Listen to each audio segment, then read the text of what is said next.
Hola a todos, bienvenidos nuevamente al curso de estadística inferencial. En este video realizaremos una prueba de hipótesis concreta, es decir, comenzaremos a desarrollar el procedimiento que habíamos planteado en uno de los videos pasados.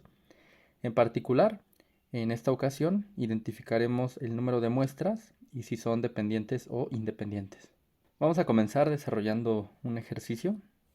Vamos a leer el planteamiento que dice: el autoconcepto ha tomado relevancia en los últimos años como objeto de estudio. Un investigador estuvo interesado en comparar el promedio de calificación entre adolescentes que previamente fueron identificados como con autoconcepto negativo y con autoconcepto positivo. Se usaron dos muestras aleatorias simples de 10 adolescentes cada una y los resultados se muestran en la tabla 1. Entonces vamos a decir en primer lugar, subrayado aquí de azul, el promedio de calificación, puesto que esta es la variable que estamos midiendo. Siempre es importante que identifiquemos la variable que se mide, porque esta es a partir de la cual se van a comparar las poblaciones en cuestión. Y además, las poblaciones que vamos a tener aquí conceptualmente son las personas con autoconcepto negativo y las personas con autoconcepto positivo. Entonces vamos a comparar estos dos grupos o estas dos poblaciones a partir del promedio de calificación que tienen. En la tabla 1, como mencionamos, se puede observar el promedio de calificaciones en adolescentes con diferente nivel de autoconcepto.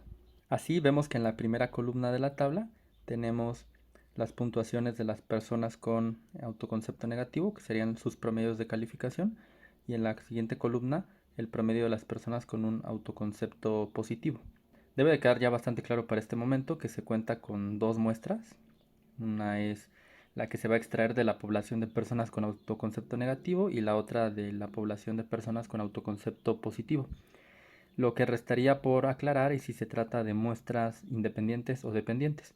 Y para saberlo vamos a esclarecer en primer lugar qué significa cada uno de estos tipos de muestras.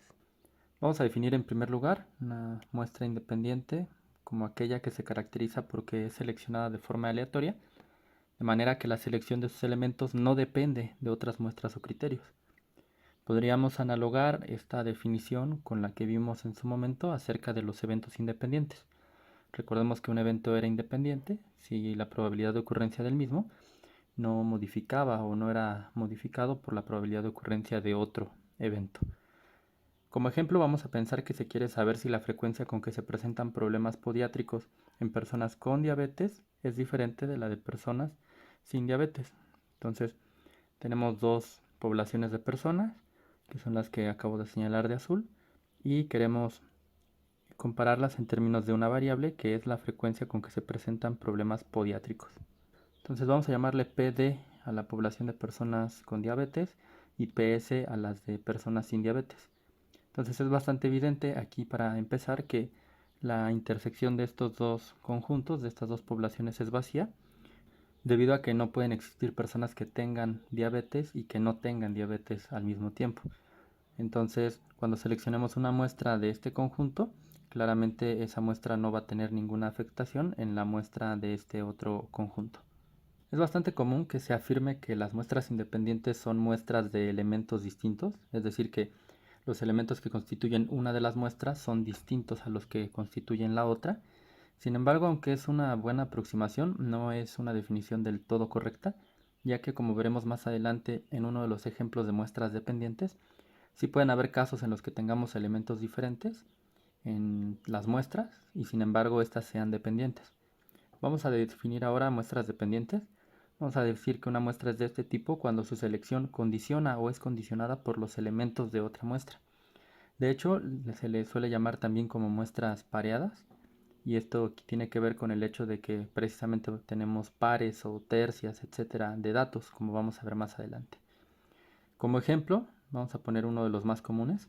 Se pretende comparar dos protectores solares para piel y existen dos formas de hacer la investigación en general.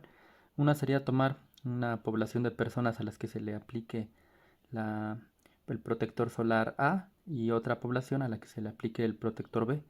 Tomaríamos una muestra de cada población, les aplicaríamos los protectores.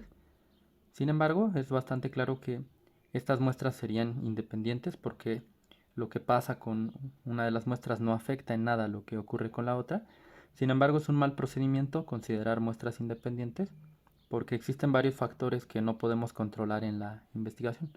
Por ejemplo, Las personas de la muestra A podrían ser por puro azar, personas morenas que además estén expuestas muy poco tiempo a la luz solar. Y las personas de la muestra B, también por puro azar, podrían ser personas de piel más clara que tengan además una alta exposición en términos de horas al sol.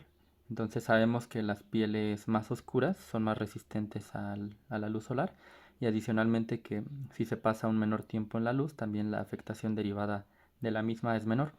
Entonces no podríamos saber si el efecto que lleguemos a encontrar se debe al tipo de protector o a que las personas de una de la muestra tienen características que las hacen más resistentes a la luz solar o que hacen que su piel se deteriore en menor medida. Este tipo de casos sería en los cuales podríamos utilizar una muestra dependiente o muestras pareadas. En ese caso tendríamos una población de personas. Escogeríamos una sola muestra de individuos, vamos a pensar 10 personas, y les aplicaríamos, por ejemplo, el bloqueador A en la parte derecha de su cuerpo y el bloqueador B en la parte izquierda de su cuerpo. Entonces las mismas 10 personas forman parte de ambas muestras.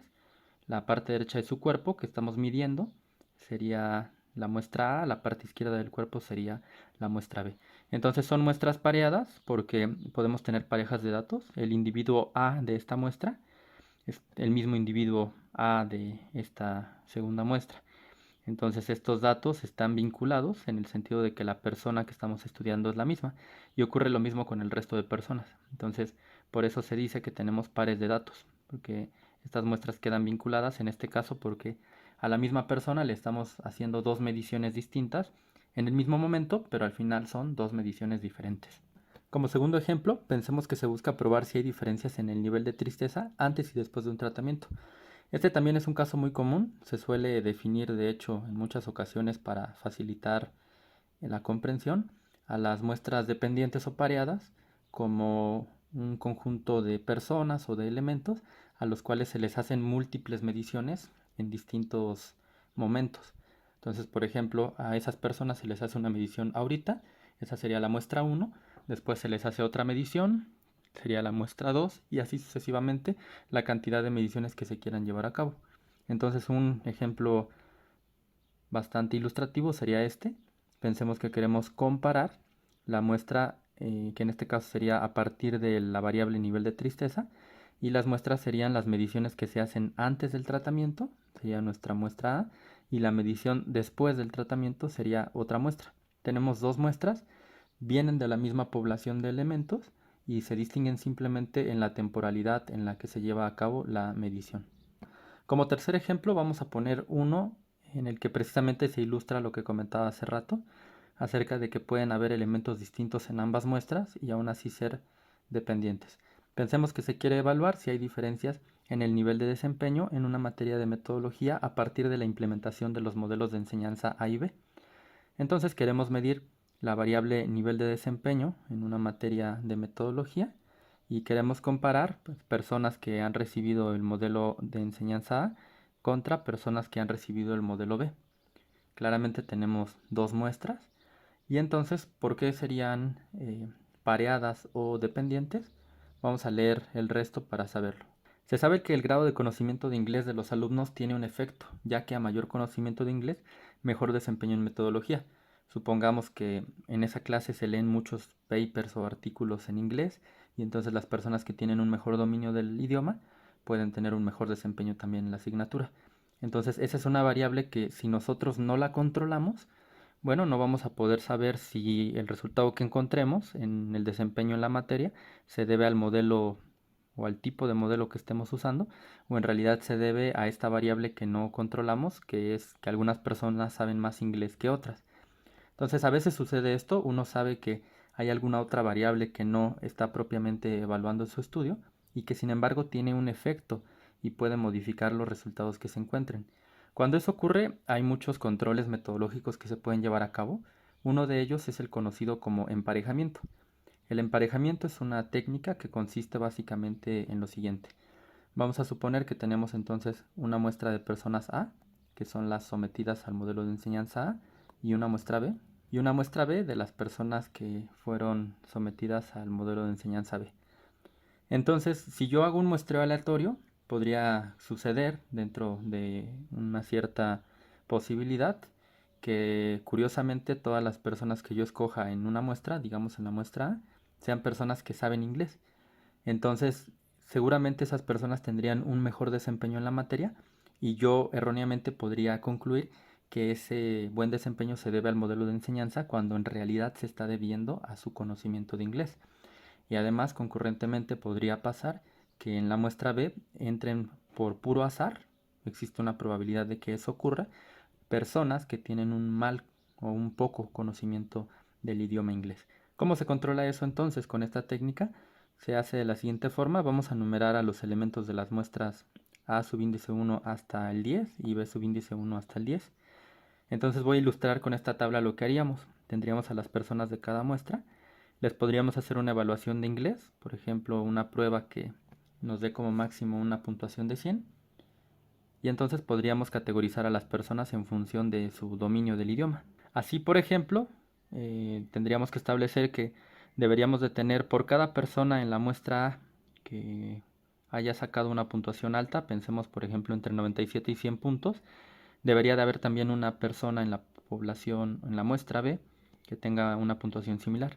Después otra persona de la muestra A que tenga una puntuación determinada, digamos entre 93 y 96. Debería de haber también una persona en la muestra B con un desempeño equivalente en el idioma inglés y así sucesivamente. Entonces serían personas con un buen dominio de inglés, personas con un nivel intermedio, podríamos decir, y personas con un mal desempeño. Entonces estamos controlando que las muestras estén justamente emparejadas o que sean equitativas, podríamos decir. En este caso, a pesar de que son personas distintas las que constituyen cada muestra, se encuentran vinculadas o dependientes porque en realidad no está habiendo un proceso aleatorio de selección, sino más bien los elementos que estoy seleccionando en una de las muestras dependen de los que hay en la otra, justamente con el criterio de que puedan estar emparejados.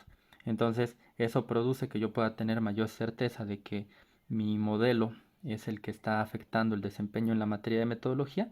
Sin embargo, implica que las muestras no son dependientes. Como se puede ver, existen muchos casos en los cuales podemos hablar de muestras independientes o dependientes, y para poder entender de mejor manera cuando se trata de un caso o de otro, es necesario practicar, y es lo que haremos en los próximos videos cuando evaluemos algunos otros ejercicios. De momento, vamos a decir entonces que en nuestro ejercicio tenemos personas diferentes para cada una de las muestras que hemos seleccionado y además no se afectan de ninguna manera. Por lo tanto, podemos concluir que se trata de muestras independientes. Entonces vamos a dejar el video hasta aquí y nos vemos en los siguientes.